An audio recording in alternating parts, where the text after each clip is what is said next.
Because men don't want to be loved first. Y'all want to do something. Y'all want to like I track tell us him down. all the time. Men do not like nice women. No, they that's want not a what she woman. said, No, though, babe. no. But That's I'm not what she wait a minute. said. He always That's goes not what too she far. said. That's not what she That's said. not what But she listen, said. listen, I love nice women. listen, If no. my wife is mean to me, I'd be like, you need to be nicer to me because I don't like whoever this is. Leave her upstairs. I am mean.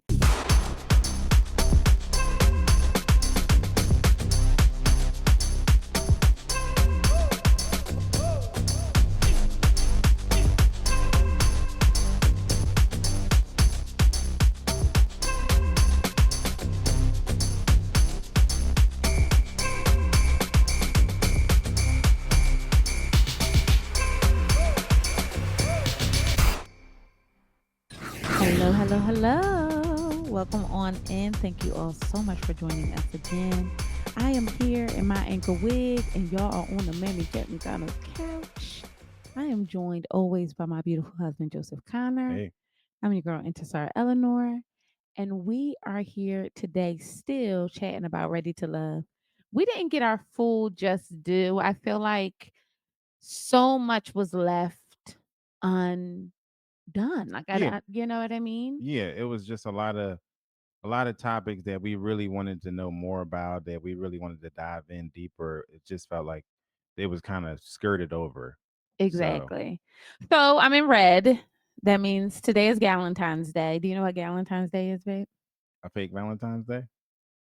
It's Valentine's Day for the hoes. And by the hoes, I Oh. mean my hoes, my girls, my gays, my days, all of okay. them. You know what I mean? So shout out to all the people that I love. Happy Valentine's Day. Mhm. Valentine's Day is reserved for my husband, my honey, and my baby. Okay, you Yeah. picking up what I'm putting down? How are you feeling this week? Good. I'm glad it's over. It was a Oh my crazy. God, I know. It was so hectic this week. So many projects going on right now. It's all good stuff, but it's just really, really busy. It's just a really busy time for, it feels like, the household. I can't wait to. This is old me would never say this. What? I can't wait to go on vacation. Like, I need a vacation. Real I bad. Michael need Jackson a bad. vacation so badly. And I'm just like, I feel like I'm getting my ass beat. Like, I don't know. So, on Teams, me and my coworker, we chat on Teams, and I did a meeting, and it was just rough. Why did he send me like a GIF of like wrestlers, like a cage match? I said, bro, this has literally been my week. You have no idea. Why are they beating me up like this? That's real talk. But I'm getting my brain back, guys. Not to peddle, but not to peddle any kind of paraphernalia or anything.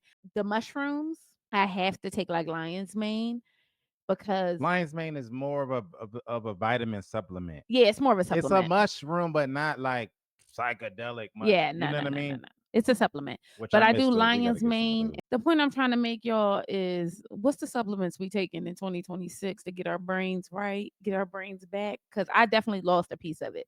I used to be a very smart woman. No.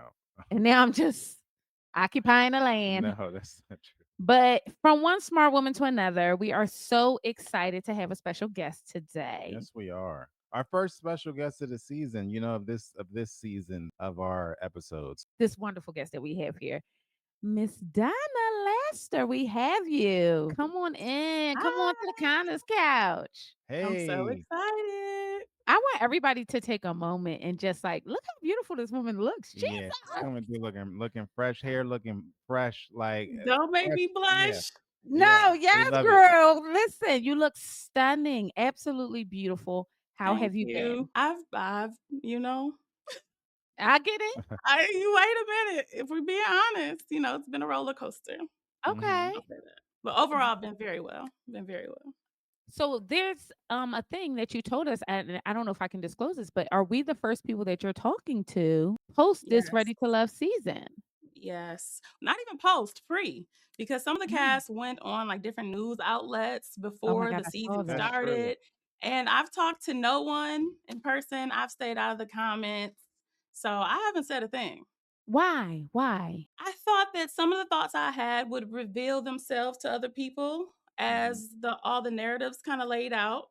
Okay. And I wanted to wait until everybody knew everything before I, gave my take. So, Okay. So we did mhm. see like a lot of the your castmates were pretty active Very throughout the active. season. This is Like the most active I've ever I was seen just that's in where the I was going. history of I was Ready to kind of Love. surprised to see like how active during the season because typically if you're not familiar with like reality shows taping, you typically are like NDA'd up, contract up, can't say anything, can't go outside, can't do anything until the season is over, right? That's just typically Mhm. how it goes.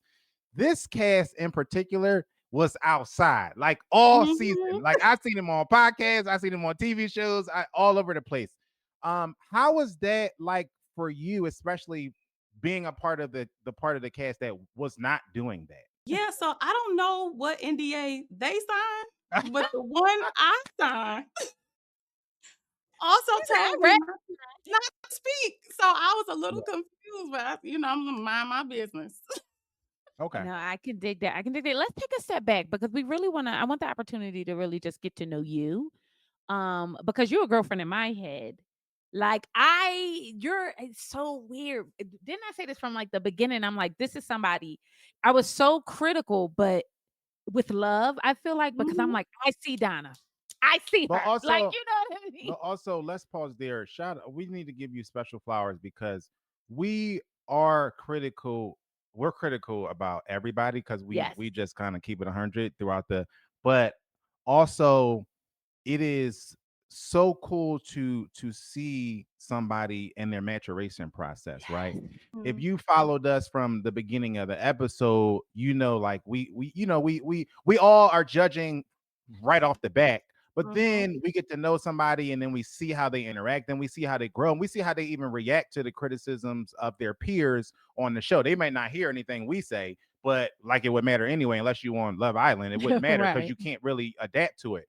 But a lot of the things that we talked about early on that might have been a critique of Donna, we heard somebody on the cast say, or if the guys talked to her, we saw a change throughout the beginning of the season. And it was so cool to see because I personally don't have a lot of I don't have a lot of recollections of that happening on other shows that we watch, just even Mm. in the Ready to Love sphere. So I just want to give you special flowers for that and taking it on the chin because some people get up in their feelings about if you critique anything about them, they F I you felt and all like that. the whole cast was kind of cool Oh though. yeah, for sure. Yeah. I felt like the whole cast was kind of cool in that way, but I too appreciate that. But I want to know more about you. So in the comments, you told us that your sign is a Cancer. Shout out to Mhm. you. My mother's a Cancer. We love Cancers down. Mhm. And my best friend is a Cancer, so there you go. Which I think that's why I felt so connected. The other thing I wanted to ask you is, you're born and raised in Detroit, right? Yes. How being born and raised in Detroit, what has the dating scene been like for you? You're a Mm. beautiful woman, a brilliant woman. I'm just curious. Thank you. Um, so you really don't have much to compare it to when this is the only place that you've been. I did live in DC for 6 months for work. So I have a little bit of an understanding of the difference between the two. I would say with Detroit, um, mm, Or just say it. okay, so in DC, there seemed to be an array, a Yes. plethora of educated single men who wanted to be in relationships. Like almost had the opposite problem in DC. Like Oh. analysis paralysis. Like, which one am I going to choose? If I were to kind of settle in here. Whereas Detroit, I think it's the opposite problem. Like it's way more women who are eligible to be in committed relationships who want to settle down. And we're all looking at these, 10, 20 men and Mhm. they have the pick. They have the pick. And because they have it, it's almost like why pick one? Yeah. Mm. When I can just remain single and receive the benefits of being a husband. Because some women are gonna set boundaries and some women are going Or to going or try and knock not. the door down. Yes, Mhm. Yeah. exactly. Exactly. So Exactly. it's so funny because we talked about that a little bit throughout the season, how we felt like some of the guys on this cast were uniquely in a position because of where they are geographically being in Detroit. And Yes. we felt like they were moving in certain ways because they had too many options. I think what was very clear when we saw the exes come on, and then and I'll speak to Devon specifically and seeing how beautiful his ex was. And not that Mhm. looks is everything, but in relation to him, I was taken aback. I was like, I was actually like, it solidified for me, and I don't know, maybe you can concur that maybe like Atlanta, the it's like a 10-to-1 ratio. Like it's like Mhm. 10 women and one good man. You know what I It mean? can't be as bad as Atlanta though. I haven't dated in Atlanta. Okay, okay, I okay. have family there, so I'm there. I've partied there. I've stayed there for weeks at a time and like kind of been out in the dating scene. Hmm. But in terms of like comparing it to a long-term relationship, I'm not really sure. But it's pretty bad. It's pretty bad. So you said you were in DC, which is another city that we love, Chocolate City. Not surprised that you had a plethora of eligible bachelors there. What was it like dating there, and what brought you back to Detroit after being there? So I was in DC on short-term assignments. I work for the federal government. Um, and they put you in an apartment, you have a project that you're working on. And while I'm there, it's like if I'm single, I'm gonna get on a dating app, For Hmm. try and see who's sure. out here. Hmm. And it was just a lot of options. I went on just, a lot of dates and just trying to get to know people.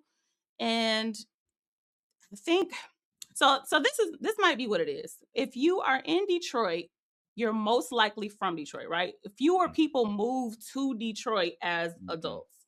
A lot of people move to DC as adults, That's a good Hmm. particularly point. for work. Hmm. And when you have the ability to move to DC, you probably don't have children, right? Hmm. So then you have all these men in DC who are gainfully employed with no Yes. children, Hmm. and that is who your pool Well, is. seems fun. Hmm. What brought you to Ready to Love Detroit? Like what on your spirit called you to do this? Woo, I went back and forth. Okay, so one of my sorority sisters, she knew about my mission to Okay. to find my person, and Ready to Love, one of the producers contacted her. Like she knew one of the producers, but they contacted her looking for men because that's who they can't find, right? Yes, And she said, "Well, yes. I don't know any men, but I do know a woman who would be a great choice." And that was how I got connected. Oh wow. After that, it was like the decision. I went back and forth. I mean, Why? weeks, months. Um, the thought to do it was like, okay, I said that I'm really, really serious about trying to find my partner. And if I am as serious as I say, and this opportunity is in front of me, whether the person is there or not, right? Then the world will know that I'm ready and they'll know who I am and what I'm looking for. And therefore, the seriousness in me, right, is doing what I'm supposed to be doing to get what I say I want. The part of me that wanted to say no was okay, people are mean and people are ridiculous and they're Yes. miserable Yes. and they're going to pull me apart. They're going to tear me up Hmm. for whatever, right? Whatever reason they want to do it. And I could be like, my narrative could be something that's just not true to who I am. Hmm. And Hmm. then I don't get approached when I otherwise would have because someone thinks they know something about me that's just not true. So Hmm. Mm. I had to balance those two things, but ultimately I decided that what's for me is for me, Hmm. and that regardless of the steps that I take to try and find it, I'm going to get to it. So let me be bold about it. Let me be ambitious and straightforward the way I am with everything else. And that's why I decided to do it. Knowing everything that you know now, are you happy that you did it?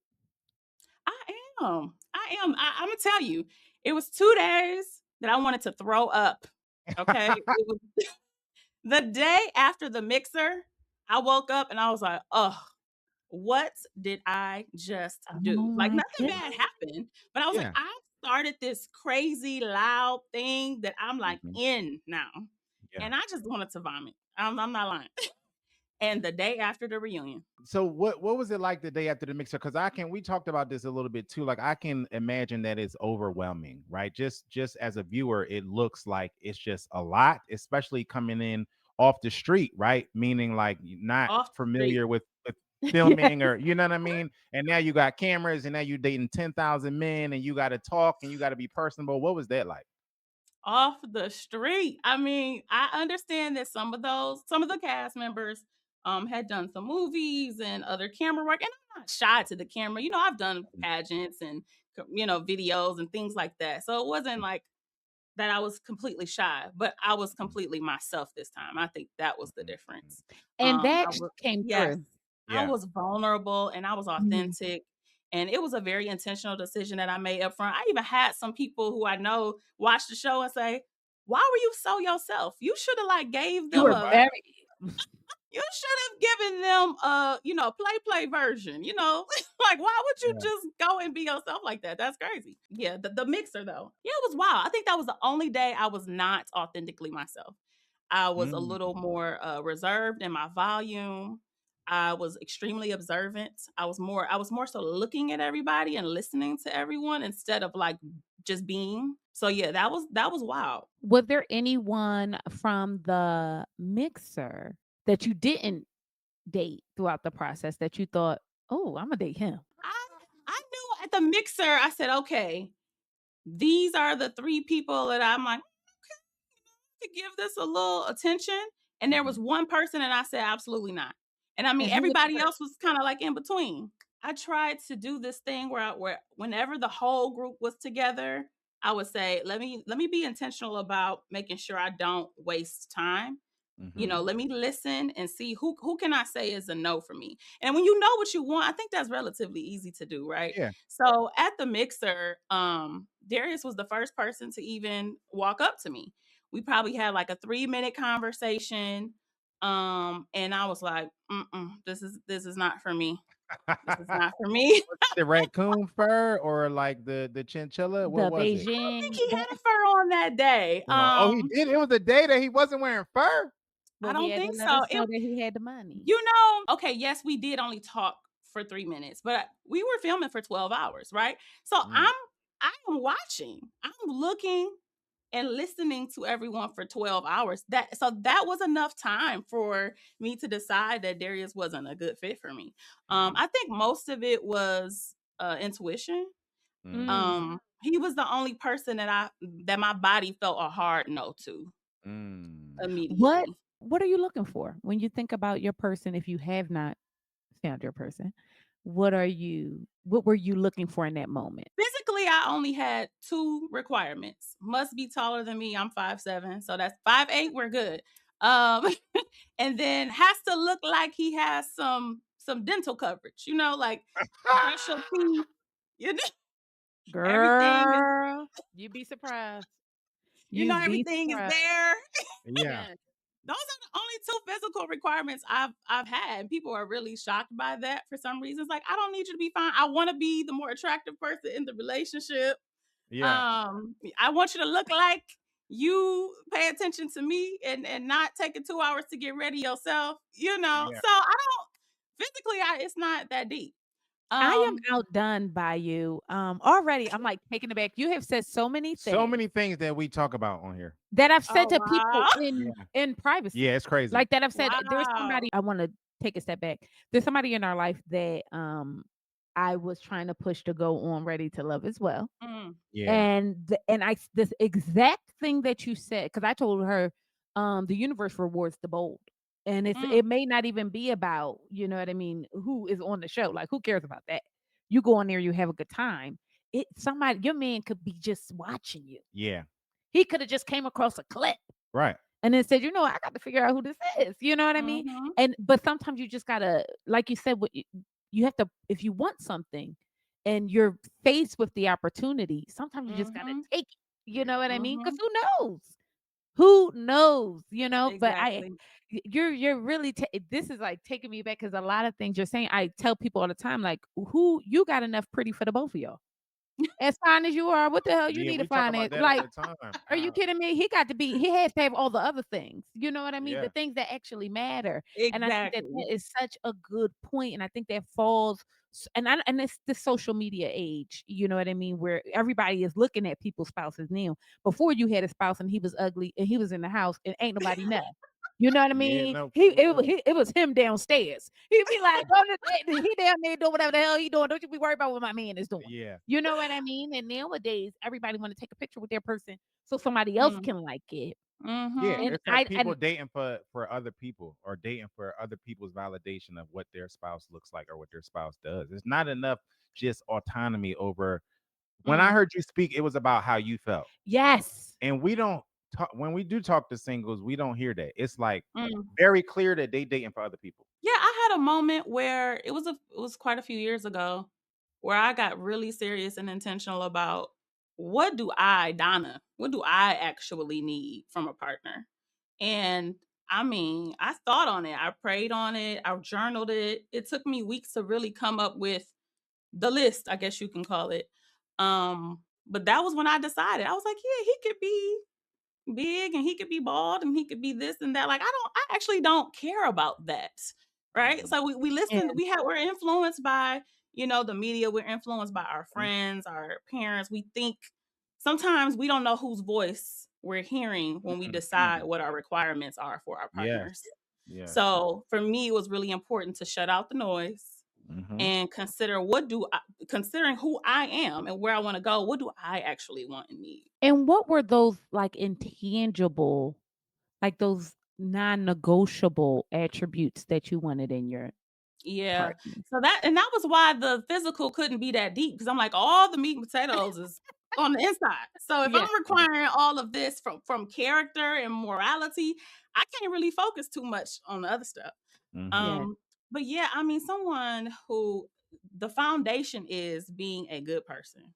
Mhm. When you are faced with those small little micro moments of, you know, somebody drops something and you lean down to pick it up before they can get to it, that little stuff where Mhm. you have the ability to do something for someone Mhm. and you put yourself in the moment and don't allow them to have to worry about the thing. Like that is the baseline of what I was looking for in a partner.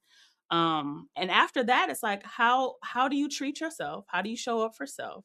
Are you in alignment with what you feel like you are supposed to be doing? I am a firm believer that we all are here with a purpose that is God oriented, and it's our duty to figure out what that thing is. And my person has to be on that journey, like in alignment, thinking about it, working on it. And I want to have a partner whose duty is so big and so important that I am able to step in and help them get there. Like all of my attributes will be a complement to them achieving this big thing. Um and then after that, of course, yes, he treats me. He's nice and he's kind and he's generous and he's thoughtful and all of those things I think most women are looking for. But for me, Mhm. it was really rooted in being a kind, good person and being on your path with God and what it is you're supposed to be doing. I love I that. love how you speak about your spirituality. Mhm. When Ed said what he said about you not believing in God, from his perspective, that's how he took whatever you said. Mhm. How did that make you feel? So there's a difference in what I actually experienced and then what we all ended up seeing. Notice that Okay. when Ed talked about us not being compatible, it was not to me. It was in confessionals. And so as I'm speaking to him and we had maybe a couple conversations, and he's nodding and yes, and I'm thinking that he's understanding me, not necessarily agreeing, right? We don't need to agree, but that I'm at least being understood. And while we are seeing a 90-second clip at the restaurant of me explaining like, my spirituality, the conversation might have been 10 minutes. Mm. Mhm. Just about that. I really wanted him to understand. He asked me the question. I knew that was important to him. I really wanted him to understand where I was coming from. So Me being called an atheist, that actually happened. Because people are like, he didn't say that. Where did she get that from? No. When we were at Shannon's house for the date at Shannon's house, Darius and I had a conversation that was never aired.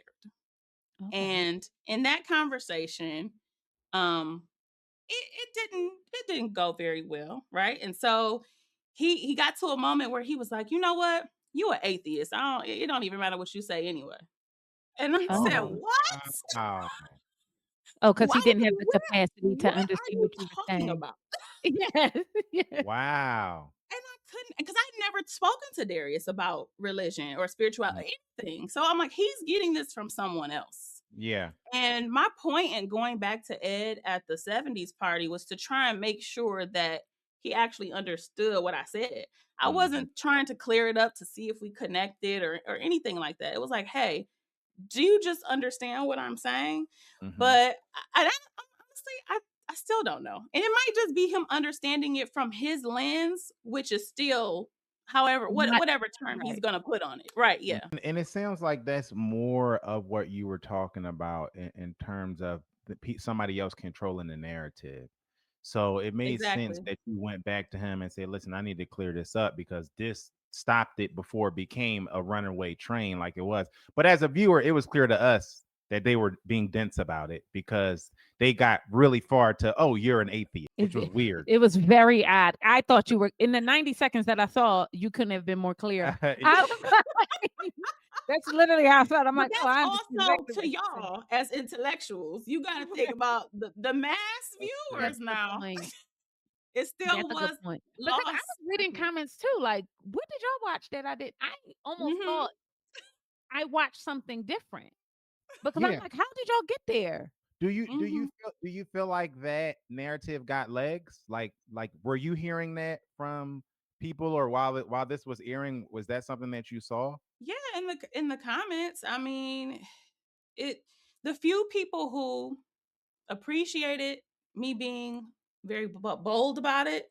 They Mhm. sent me messages. Thank you. I feel the same way. Thank you for like being yourself in this moment. But the majority of people, yeah, in the comments was like, "Oh no, she a red flag. Get her out of here." Oh, You know? no way. What? Yeah. That's Yeah. wild. I find that to be wild too. Had that ever Yeah. affected you in dating before? Yes. So I this I'll tell this one story. There was a guy I was dating. He was Christian, and he was really trying to, be in his faith and like kind of follow the rules, if you will. So he said, "Hey, I'm abstinent. And if we're gonna date, that's something that I would need in this situation." And I said, "I understand that. I respect what you need, and I'm willing to do that. Like that's actually fine with me." So we dated for a year. And after a year, he came to me and said, "Hey, I need to stop dating you. I've gone to my pastor. I told him about you and the situation. And he said that essentially, if I marry you, I'm going to hell. I'm What? sorry. This is real life. This really happened. This was not that, this was like 5 or 6 years ago." And I was hurt. I Of was course hurt you were. Yeah. because I'm I sorry you the main experienced thing I said to him, I said, "You've dated Christian women who weren't willing to do this. And I've supported you through this journey and said that I didn't need it and never tempted you, right? Even though we've been I'm dating making for a a year. retired church. And you've dated and you've dated Christian women who wouldn't even do this. So now you're using me not being Christian as like, I don't know." He took the guidance and I was just like, okay. Well, I mean, what else do you say after that? Nothing. Bye. That's all. Go to hell. That's Yeah, what you go say. to hell. Go to fuck to hell. Okay. Oh, that's what So you I say. just I don't use religion as a measurement for morality. And I think No, a not lot at of all. people do. And Yeah. and that's where it's like, hey, are you this or not? And if you Mhm. are, then okay, then we can move forward and you use that to determine how, what my moral compass is. And we Mhm. just know that that's not true. No, not it could be the furthest thing from the truth, as evident by the country right now. A lot of the people that's doing the most diabolical shit is claiming to do it in the name of the Lord. I Hello. mean, that's the history of the whole country. Like, How come on, about that? y'all. What are we talking about? But yes. Come Well, we on. can talk. Yeah, we can Let's talk be about that. I, For a independent minute. that's thinkers. listen. Yeah, yeah. I could go there with you. Neil, I really could. As you're moving through this process, what is it like from the ladies' perspective, hanging out with the ladies? How was the vibe there? I felt from as a viewer, the woman who was viewing, it felt sandpapery to me. And I don't know A why, little bit, like a yeah. little bit and it could be competition. It could be the competitiveness that people may feel during this process. But how did you feel supported by the other women in the group? I didn't feel any support. I didn't need it. I wasn't looking for it. Okay. But it also didn't feel like anti-support either. I did have two of my other castmates reach out to me, one pretty frequently, to be supported, and so I stood in that spot for her. So I don't know. It didn't feel catty until like towards the end. I Mm. guess maybe as feelings were kind of evolving, you know. But it was I felt like it was kind of neutral in the beginning. We would do little things like, oh girl, fix your hair or do this or do Oh, that. You know, it, good. it felt it felt a little teamy in the beginning, very clean, and then towards the end it did feel a little competitive, but not me, just what I'm witnessing. Are any of you guys actually like really tight, like still today? So I am very particular about who I call a friend. Hmm. I can go That's a through a friend. whole journey with somebody, and at the end be like, I We did loved it. It was great, it. and I never have to speak to you again.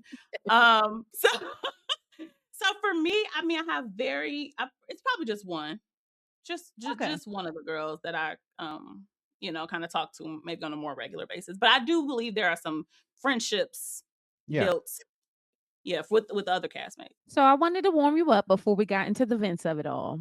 Oh, Uh, I know it's you guys are a year or so removed from oh all of yeah. this, Hmm. but I do want to take you back a bit to the beginning. When did you know that you were like, "Oh, I could date him"? When did you get the feeling? I decide pretty early on. I know within a minute or so if I'm willing to go on a first date with somebody, right? Okay. Like I'm not sitting there planning out my whole life with someone. It's just like, am I willing to go on a first date? And when I met everyone the first day, I was like, I only have one person who I wasn't willing to go on a first date with. So that's kind of how I measure it, right? On that first date, when Tommy came around, and I mean, on the at the mixer, when Tommy came around and asked everyone, like, who are you feeling, who are you not feeling? I mentioned Vince, I mentioned Steve, and I mentioned Ed. So Yeah. yeah. Were you at all between Steve, Vince, and Ed? Was there any disappointment with maybe Ed not coming to fruition or Steven not coming to fruition? The answer is no. It's loaded though. So I'll give you more when we get to a different topic. I'll give you more Yeah. about it. But no, I mean, I rarely have regrets about anything. I feel like I did my due diligence in the process.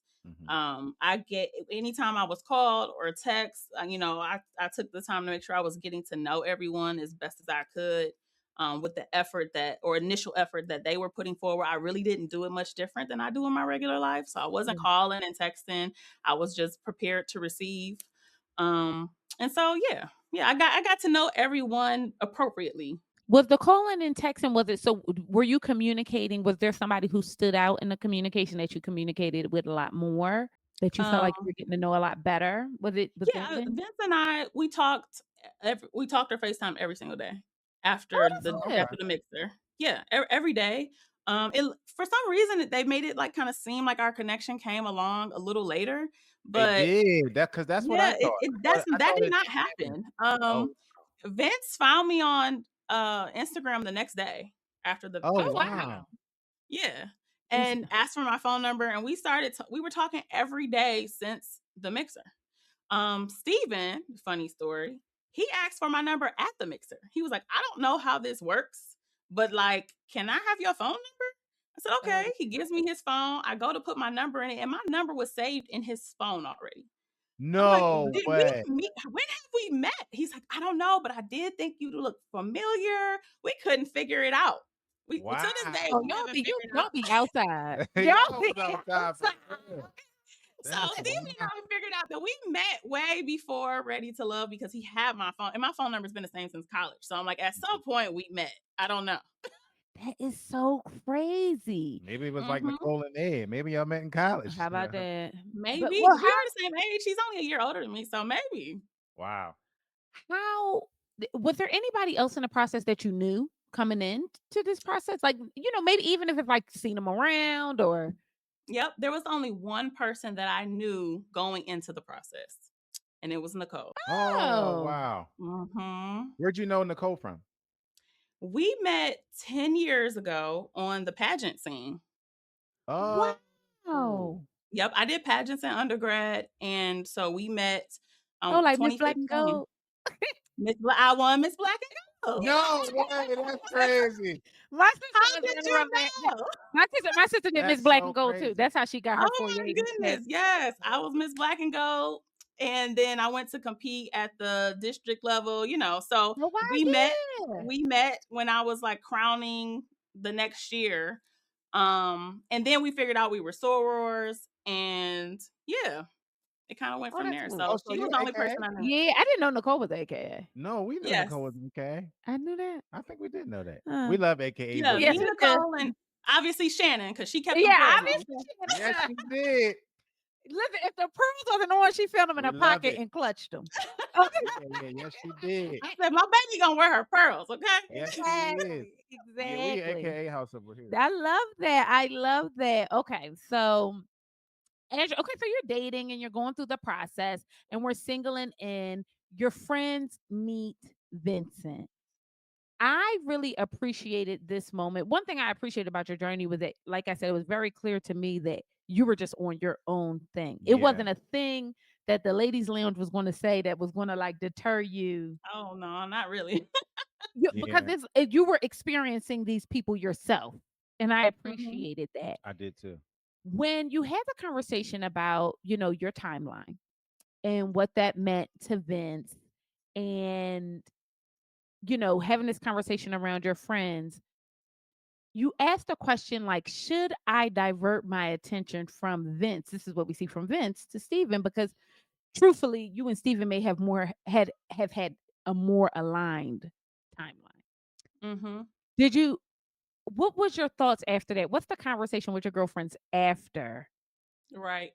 Because You we know went to dinner after that dinner with no Oh, cameras. Yes, y'all yes, had a yes, debrief. A Yeah. yes. real conversation. Okay. So let's talk timeline a little bit. Okay. So the way timeline even came about, right? I was talking to my mom a few years ago. I was frustrated with the dating scene. And us women, we get told a lot, oh, it'll come when you least expect it. Oh, just focus on you, and like this magical thing will just happen. And my mom said, you know what? Why don't you treat love the same way you treat everything else? You make a goal, you get really aggressive, you put a plan out, you have sticky notes and planners and this and that everywhere, and you achieve the thing. And then you move on. Why don't you treat this the same way you do everything that you've been successful at? And so Mm. I said, okay. So what would that look like if I make this a project? Of getting there. What does that look like, and how can I make sure that I'm doing what I'm supposed to be doing to get what I want? Because at the time, I wasn't going anywhere. It's like I'm going to the gym, I'm going to work, and I'm in the coffee shop. I look unapproachable all the time. Mm, I'm like not on dating apps. I'm not focusing on finding it, but I just want it to happen. Like that doesn't happen anywhere else in our life. So I put all the energy behind treating love the same way I do everything else. And that's how the timeline came about. Now, as I told Vince and his brother at the family date, I said it's flexible. It is more of an idea than it is some like hard boundary. I yes. put it in place for me to make sure that I'm taking the steps to get where I want to go.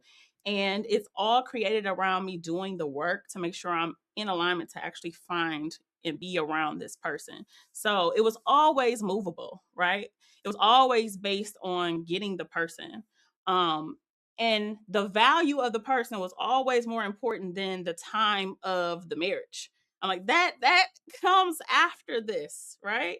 So that's why I asked the question. I'm like, yeah, I got the timeline, but like if Steven is not, if we're not aligning on all these other things, what difference does it make if we get married at the Yes. time I want to get married and then the marriage is over in 5 years? Where it would be better for me to wait out the marriage part if this is actually the person I'm going to be with forever. So I was always flexible on when. It was way more important who. Did you feel like they inflated the conversation around your Yeah, timeline? because it came across as way more stringent than how you just explained it. Did you feel that way? Did you feel like it was happening like Watching that? it, I'm like, what? Yeah, okay. Like, come on. Yeah, I mean, they want to create characters of us, right? Yeah, You have to, create buzzwords and narratives that yeah. match the person. And that was just one of the ones that, that was what was built for me when production got a hold of my Mhm. character, if you will. But yeah, it was way more about me finally doing the work to get what I want, and that looking like a project. When you say this is where I'm gonna start, this is where I would like to finish, we always throw the line out to the right, Yes, when yes. things aren't going the way we want in It's an any agile project. project. You're just Yeah, being Yeah, agile.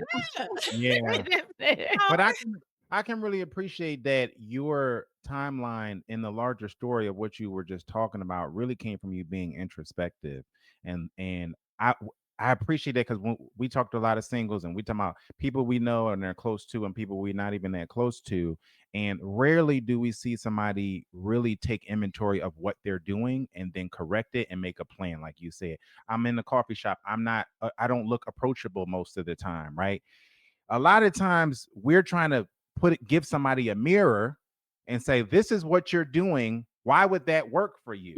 And so I Mhm. appreciate that you just did it yourself. You know what I mean? We don't Most see of that the a lot. time. Yeah. Most of the Yeah. time, Most of that's what we're doing. Even the show came about because of the timeline. So my Oh. sorority sister that I told you about, who said, "Hey, told production, hey, I have a lady for you." It's because my mom said, "Hey, go talk to your sorors with the good husbands and tell their golf Your buddies." mother is a woman after my own heart. She said, "Tell their golf buddies and tell their colleagues and their supervisors that they want to set you up on a blind date." And I'm like, "A blind date?" I was just like, "Oh my gosh." She said, "Do you want it or not? But you Do would you be want it or surprised not?" how surprised a man would be if you walked in the room. He'd probably be like, "Oh my god, he's here." He probably would be taken aback. So that was the first soror I sat down with. I said, "Hey, I know you in love with your husband, honey. I know he good. I'm willing to go on blind dates." So this is where I'm starting. And it was months later when the producer had contacted her and she said, "I got somebody for you." So even me being That's cool. introduced to the show came about because I became really intentional Yeah. about my love life. Yeah. Yes. That's cool. As you're moving through this relationship, this dating scene with Vince, are you guys having deeper conversations about exclusivity, monogamy, or are you just keeping it light and fun? Yeah, on the journey, I made sure that I asked ultimately what he wanted. It was important to me to know if he wanted to be married. And he said emphatically yes. Like that wasn't something he went back and forth on. It was like, "Yes, I want to be married again." That was an easy answer for him. So for me, it's like, okay, well, if I know that, now we can take it all the way back and I can decide if this is a good person for me to marry. Do you feel like you've had experiences with people where maybe you misjudged a moment and maybe missed out on an opportunity to grow further with someone? Yes. I Okay. feel like I was the problem like twice. I was like, "Ooh, that was me. Yes, girl. Ooh, I know that feeling. I was Yeah. the one that did. I messed that one up. Oh shoot. Okay. Yeah. Yeah, that's Yeah. honest though, because a Yeah. lot of people don't. Don't do that. We just don't do the work. Like a lot of Yeah. times, you don't do the work to see what exactly could. Maybe I missed something, you know Mm-hmm. what I mean? Yep. But that doesn't mean because I don't believe I'm, Elizabeth Taylor with it. They all your husband, if you ask me. Go get them all and take all their last name and be a Kardashian, West, Smith, Lasticana, do them all. Okay, back to back to back to back. That's me, right? But I do enjoy speaking to women who kind of know, like, when I started getting serious about the love, kind of love that I wanted in my life, it was, post maybe Mm-hmm. experiencing something that could have grew to something. Mhm. Mhm. Yeah. I mean, so yeah, that probably happened about 2 years before Ready to Love Wow. opportunity came up. where I was just like, man, I messed that one up. I messed that one up. Hmm. I should have been more patient in that situation and Yes. listened a little bit more, Yeah. Well, you can tell that whatever you've experienced in your life, the product that you present to us, you can tell that it's someone who has been through things, Mm-hmm. Mm, has had conversations, real arguments, real fights, real things, you know what I mean? And And evolve. and evolved Yeah. from it. So it's really nice to see. Now, I'm gonna be very honest with you. As we were going through this process with you and Vince, I was like kicking. I like to see people flirting and I like to see things, especially for women, bubbling. You know what I mean? Because so often Black women, we are they view us one way, the media pushes a mhm, certain persona.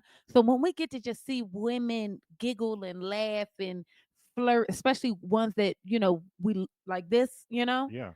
it means a lot. So it really was mm. fun watching you all kind of explore one another. Was it fun for you? Oh, yeah, the whole process was fun. I really enjoy, getting out of my comfort zone, jumping off the bridge is the way I like to describe it. And this was one of those jumping off the bridge experiences. So, yeah, it was hectic. It was like, every other day, the pressure to kinda, like, look away and, say the right things, and at a certain point, I was just like, "You know what? I'm just gonna allow myself to just be and enjoy it." So yeah, I mean, obviously, Vince was the I would say strongest connection. And I think we both had fun in it. Like we did. We both had a lot of fun.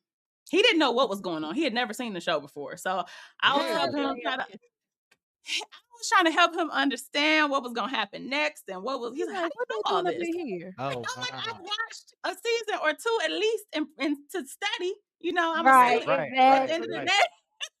So we did get a lot of feels from you and Vince on camera. What was the experience like in dating each other off camera? Like, was it still did the off camera dates and interactions, did it depict the same type of energy that it did on camera? At least for us. It did. Even like during the season when we were on FaceTime, I mean, it was the same energy. It was the same type of conversations. It was the same energy.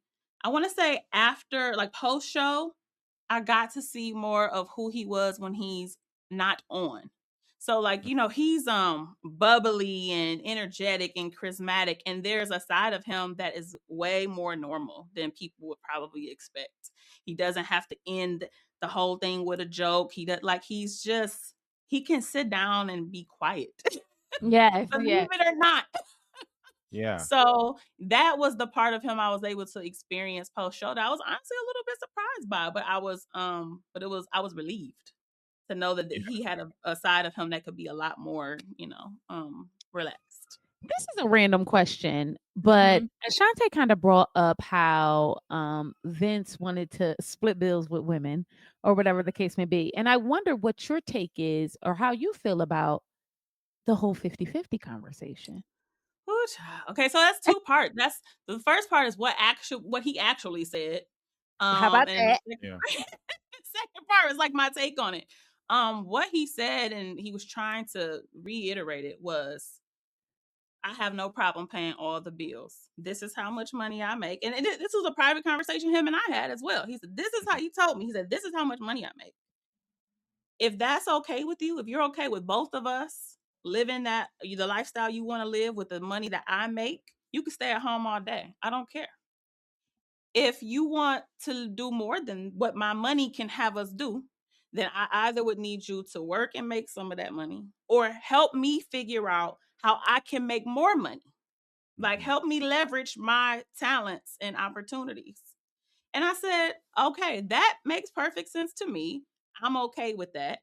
Um, so that was what he actually said. I'm not sure how he needed That's a what I And, heard perfect him and that's what say. I heard too. That's what Yeah. I It was the That's whole I actually what don't I heard him know. say. I don't know where it came from that his woman had to pay half of the bill. He never said that to me. I never saw him say it on camera, so I'm not sure where that came from. I think it Um, was more the narratives running the rate, just like the atheist thing. Like when you play Whisper Down the Lane, at some point the message goes completely left. And that's all what I think happened there because I perceived it as the same way. Me and Zar talk about it all the time about how much more you can do as in a partnership, building things together. And we talk about yes, how a lot of the couples that we know that have seen great success in their professional life, not only in their love life, but in their professional life, have done it together and that yes, the All of them. idea all of them All and of the them. idea of partnership when we talk about love and relationships is almost like an afterthought, but it's really the hallmark of like so many successful couples. So I don't know, I thought it was weird, but then again, like I say, when people start playing Whisper Down the Lane and the narrative changes and then it's salacious, you know what I mean, it's provocative, it gets the people Yeah. going. So now right. we talk about the 50-50 shit, you know what I mean. Yeah. Because he didn't even strike me as the kind of man. He strikes me as rather old school. So he didn't strike me as the kind of man who would even, not Move even like that. that. My thing is this: we're women in the world. Women work. You know what I Hmm. mean? Like that's just where we are in the world Hmm. right now. So like this idea that everybody wants to be a trad wife is so fascinating to me because it's like, where did it come from? Like, Right. you know what I mean? Like, and not to Mm, say that you shouldn't want I believe that men should want to provide for their families. 100%. Full stop. I believe the goal should be that I am a provider and a protector for my family. However, when did women stop working? I yeah. don't like, I'm like, because it I doesn't want to like free when I quit my current job, I don't intend to have a life where I'm not creative and I'm not producing something that would provide income. So exactly.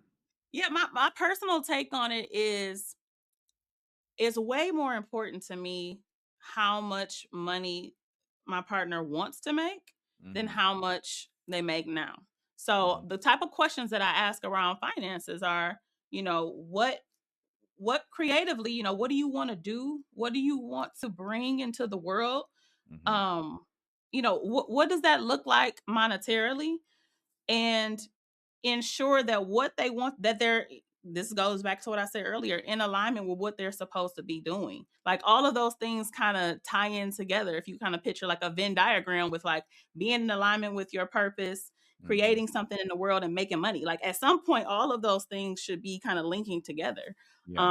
So if you well, I'm not gonna give examples. I don't want to like insult anyone, but Girl, I yeah, was about to insult somebody. I was about to give it a good, and I literally bit you my know, tongue and said, "Don't say it." but but yeah, like what do you want to do? Do you want to live a life where you're bringing in this type of money and then have these type of experiences? That Yeah. is more important to me than how much money you're making right now. Because you could be a CEO making $1 million right now, and if you hate your job and you Yeah. hate waking up every morning, I don't want to wake up next to that.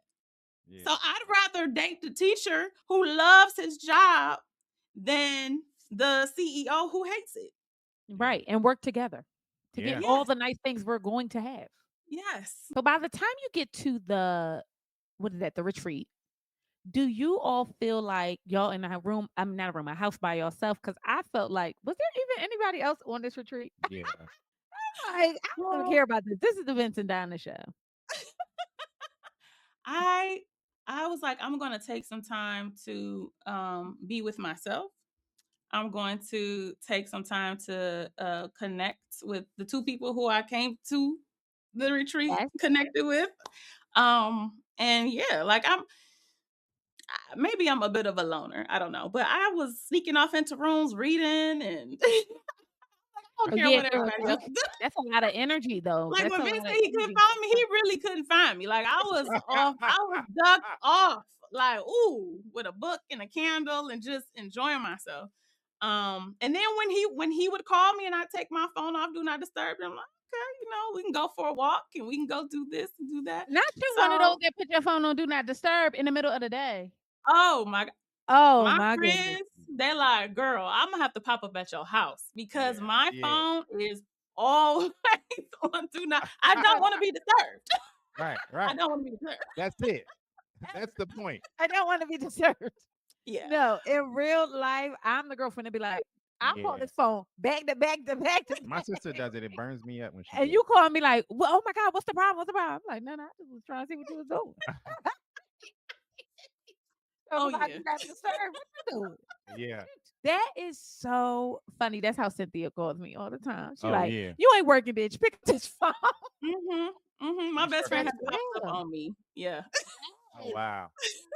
Okay, that's real. So So you at the retreat when this conversation that we talked about on the podcast, that you had a conversation with Vince about which was one of my favorite. This is my favorite interaction, and it didn't even air. But Yep. you had a conversation with Vince about, being able to relax, like you just talked about. So I can sit down, I can read a book, I can be in a room by myself and hear people having a party next door and not give a damn. Um, where did that come from? Like, where did that conversation come from? Was this something that you guys have been kind of, touching on periodically before you got to the retreat, or was this just like a random like moment that y'all had at the retreat? So earlier that day, he looked jittery. Like he kept walking in and out of rooms. He was coming around. He's like, "Hey, you got something you need me to do? Like you need me to do? You need me to take something somewhere or something?" And I'm like, "What are you talking about?" He's like, like, is your luggage where it's supposed to be? Like, do you need me to do something? Like, is it? I'm like, what? What is going on?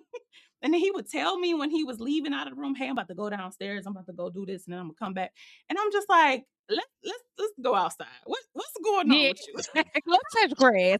Yeah. What are you doing? Why are you trying to do all of this stuff? He was like trying to create projects, trying to like find things to do.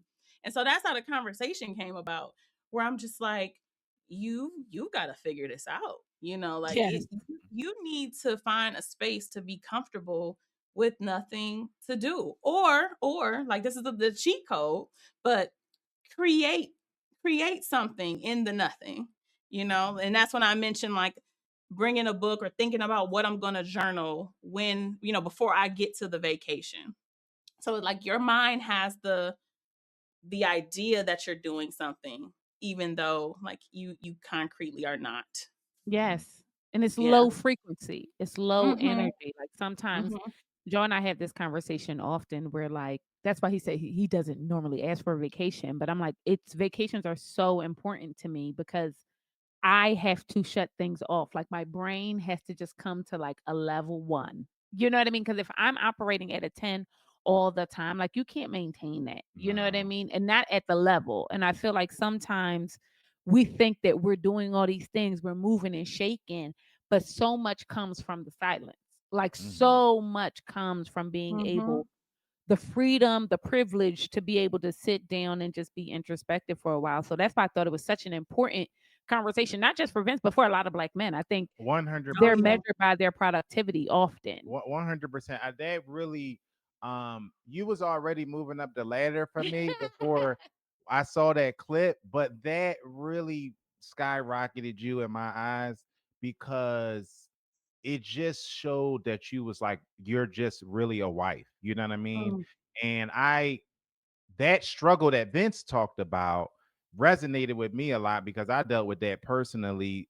Mainly, I talked about it on the podcast, mainly in the pandemic. You know what I mean? When I'm touring the most I ever toured in my life, and then boom, the whole world shuts down. And then I'm just at home. You know what I mean? Trying to figure out what to do with my hands.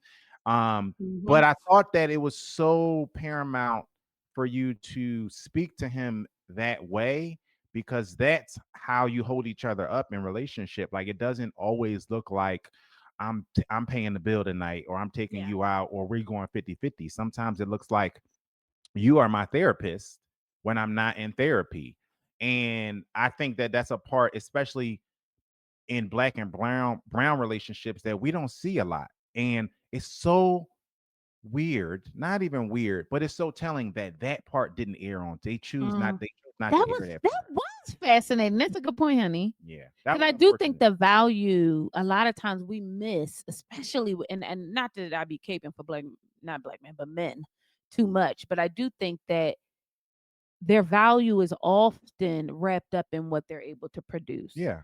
So Mm. the idea that they aren't producing anything makes them feel less Oh, valuable. You 100%. know what I mean? And their self-worth is tied to that. Yeah. and sometimes like you're just great as you are. You know what I mean? Like and you have to understand that. So it was really an important conversation. I feel like we watch these shows often, Donna, because the themes I think are Yeah. important for us as a community to talk about. Hmm. And I think that that was a very important theme because in a world where women are like, you got to make $300,000 a year, you got Hmm. to do this, you got to do that. That's got to be tough. Of all the things that they ask of us, but as a man, that has to be tough.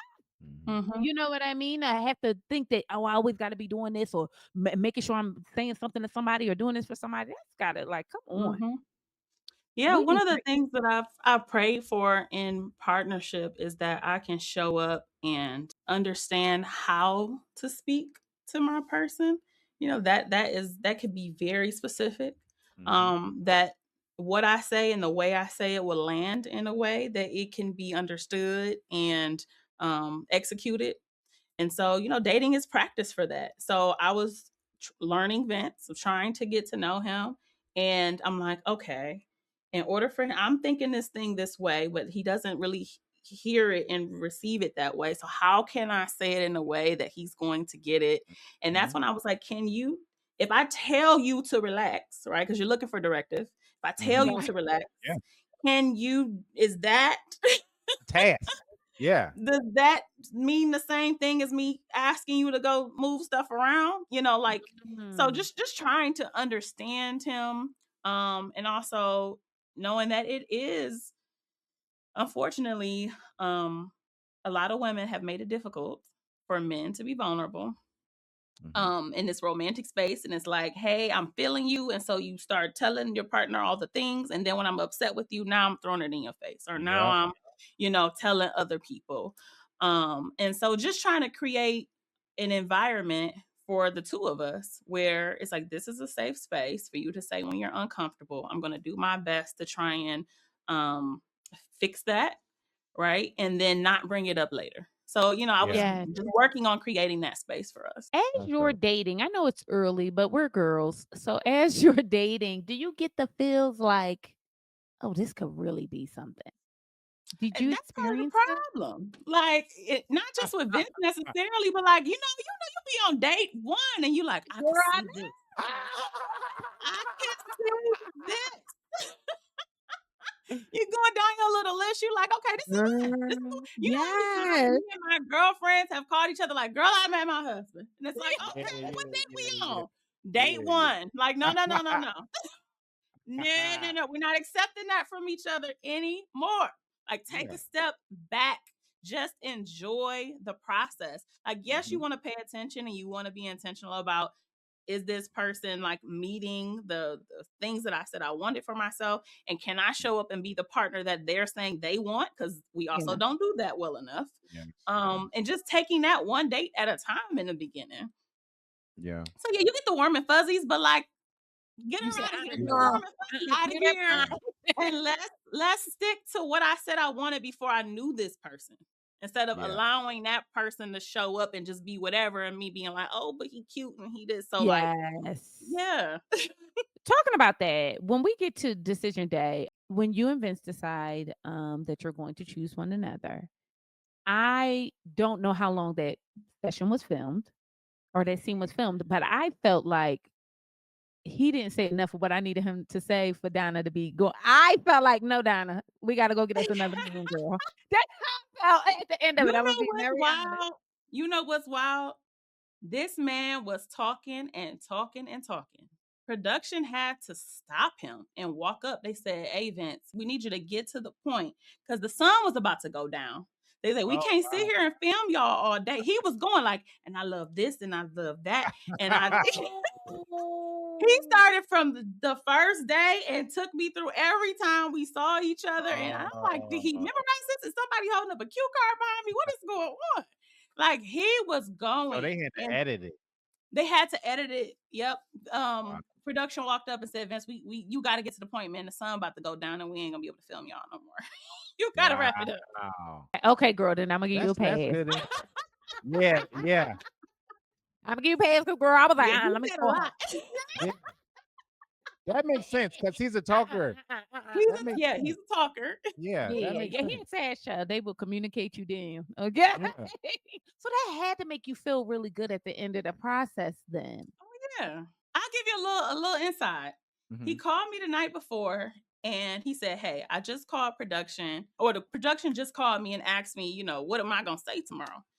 And I asked him, like, "Hey, what does this mean?" Because again, he's never seen the show.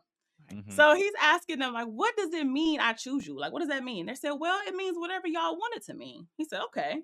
So then he calls me. He's like, "Hey, this is what production is saying. What does this mean to you? What do you want this to mean?" And I told him, I said, I've only known you for 6 weeks, and it's been all inside of the context of filming this show and you getting to know, 9 other women. I'm not comfortable yet being in an exclusive relationship because to me that means that I'm throwing away all my other options. I would Mm-hmm. like it if we just, we focus on building with one another, but that I don't feel comfortable saying this is my man. I don't know you outside of the context of a television show. So let's actually do the work and really get to know each other. And he said, "You know what? That's perfect.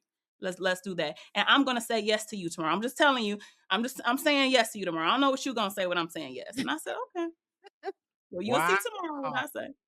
So do you feel like he was trying to ask you to be his girlfriend? And you said, I don't No, I don't think so. I think that he wanted to know how I felt oh, first before letting me. I think that we felt the same. Mhm. But I answered first and he was just like, "Yep, okay, cool. I'm comfortable with that." For me, it was more so about giving us more time to mm, understand each other and not keeping my options completely open to go and do whatever. It wasn't that, but it's like if I'm saying you my man, that means I'm shutting everything else down. And I don't know you enough yet to do yeah. that. It was a mutual decision to go into decision day or go past decision day fairly open and just stay in the mode of just dating each other and just courting each other. Yeah, I would assume it was my decision and I would assume it was mutual. Mhm. He didn't say that's exactly how I feel too. He just said, "I'm perfectly fine with that. Let's do that." By this time, do you know that he's still I guess dating or anybody else on the cast? Or is that par for the course? No. I mean, I knew that Lauren had just been eliminated, so at the very least I assumed that they had maybe continued to speak a little bit. But I told him after the decision day, I said, "I just to let you know, I'm not dating anyone else from the cast. I'm not, and I won't." And I just wanted to give him that transparency. He didn't respond to it by saying he was or wasn't right, but because he had been transparent throughout the process, I assumed he wasn't. Him not responding by saying he wasn't as well wasn't even like a flag or anything in your mind because the assumption was, Yeah, and oh, he's not I gonna mean do it. Like, also why would because yeah, why would it? he? And Right. one, because I mean, when I say transparent, I mean this man was telling me when he had dates with other women on the show, he was telling me things about the dates afterwards, like on on his own. So even when I was in the ladies' lounge and people were talking about their dates with Vince, it was nothing I hadn't heard yet from Mm. him. So it was that level of transparency where I just didn't even think to ask because he had voluntarily told me Mhm. a lot.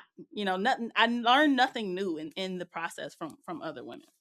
So is it okay for us to assume that that level of transparency didn't continue Right, once but I you didn't know that until right, I had right, run Right. into Lauren. until you Right, knew. Right, right. Until I knew that it wasn't. Right. Yeah. right, exactly. So Okay. how long after decision day or you guys are having this conversation, how long is it until you actually run into Lauren and y'all have that conversation in the coffee shop?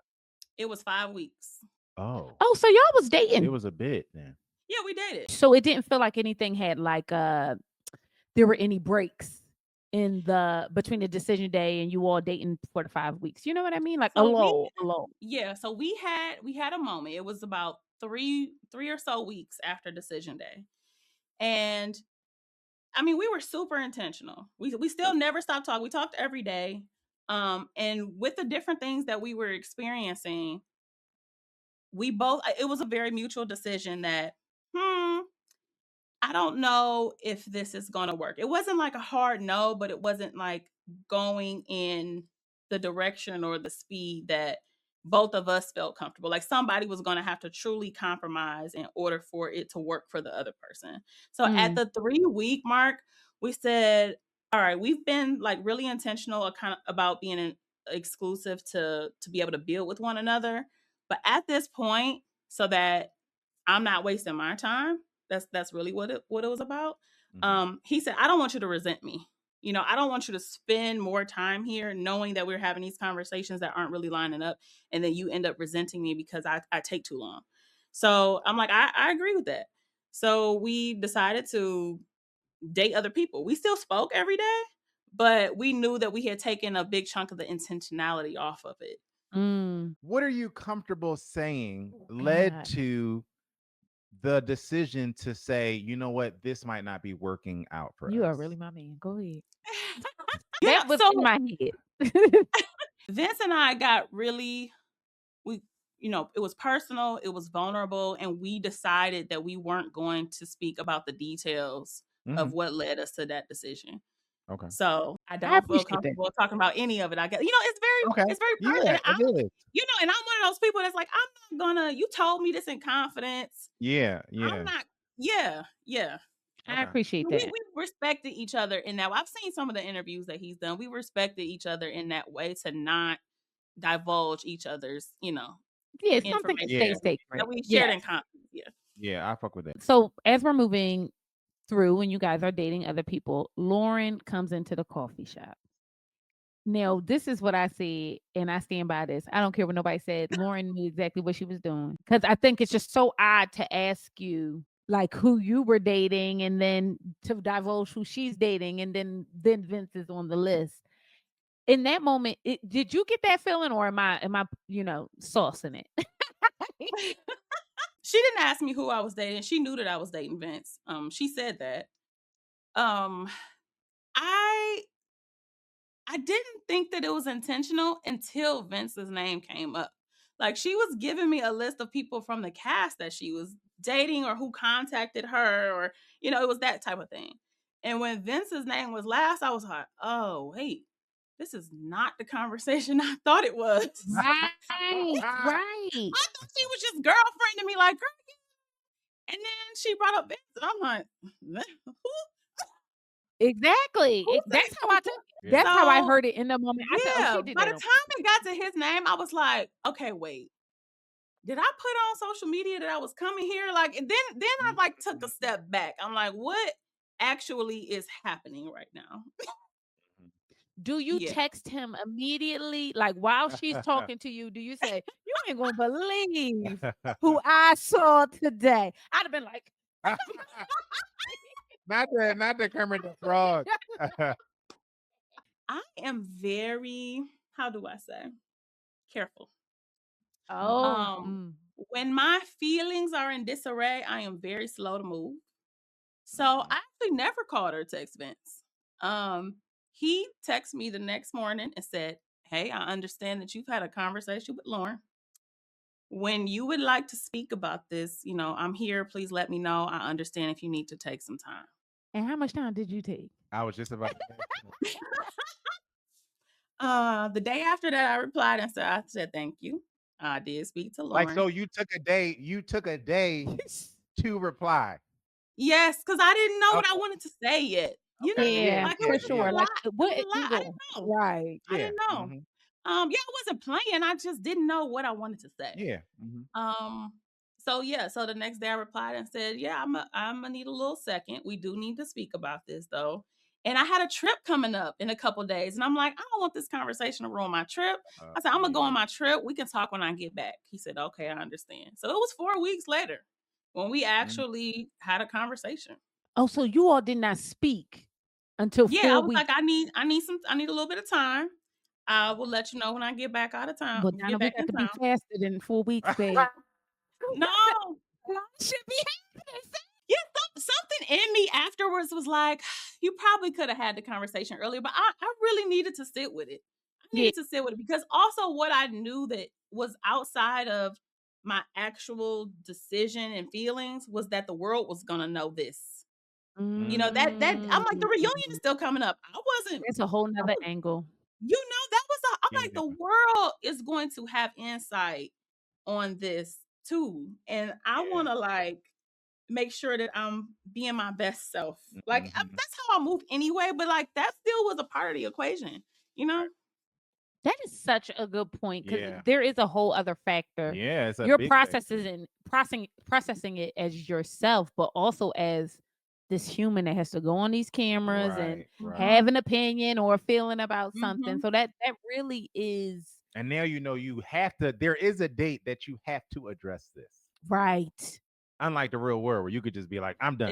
You know what Exactly. I mean? Yeah. You caught a lot of flack because of what you said about Lauren at Yeah. the reunion. You didn't catch no flack from your good girlfriend. Yeah. I was like, I Mhm. will. Yeah. Act like a duck, quack like a duck. But Yeah. you caught a lot of flack. You did not say anything in her direction. I didn't feel like you did. I felt like you responded to the people, Yeah.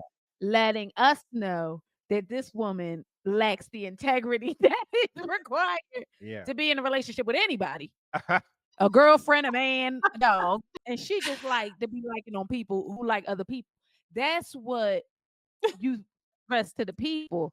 When you receive the back, a little bit people push back on that Mhm. because they felt like this was a Vince issue and not a you and Lauren issue. How'd you feel about Mhm. that? Because it came toward, it's at the end of the season, I guess I kinda got used to people being misled Mm. because I gave Vince my words first. And what I said to Lauren was short and at the tail end of all of what I had to say. Unfortunately, they didn't show what I said to Vince.